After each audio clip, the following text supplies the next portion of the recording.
বল্টুর শিক্ষক বল্টুকে বললেন, তুমি তো দেখছি কিছু পারো না। শুনো, কাউকে বলবে না যে তুমি কিছু জানো না, বলবে তুমি সব জানো, মনে থাকবে তো? বল্টু বলল, আচ্ছা স্যার।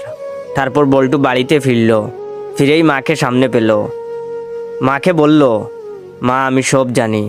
তখন বল্টুর মা বললেন, আরে দূর বুকা, তোর পাশের বাড়ির আঙ্কেল তো শুধু চা খেতে এখানে আসেন, এর চেয়ে বেশি কিছু না। এই নে 100 টাকা, মুখ বন্ধ রাখিস। বল্টু তো অবাক। এরপরে বল্টু তার বড় দিদির সামনে এসে দাঁড়ালো এবং তার বড় দিদিকে বলল, দিদি আমি সব জানি।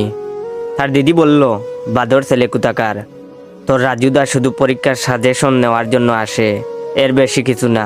এই নে 200 টাকা, কাউকে কিছু বলবি না। বল্টু এবার তার বৌদির কাছে গেল এবং বলল, বৌদি আমি সব জানি। তখন তার বৌদি বলল, এক চড় দেব, সব জানিস যখন মুখ খুলিস কেন? এই নে 500 টাকা, মুখ খুলবি না। বল্টু তো খুশিতে আত্মহারা। তারপর বল্টু তার বাড়ির প্রতিবেশীর কাছে গেল এবং বল্টু বলল, কাকু কাকু আমি সব জানি। তখন তার প্রতিবেশী বললেন, সব জানিস যখন তাহলে আর কাকু বলে ডাকছিস কেন?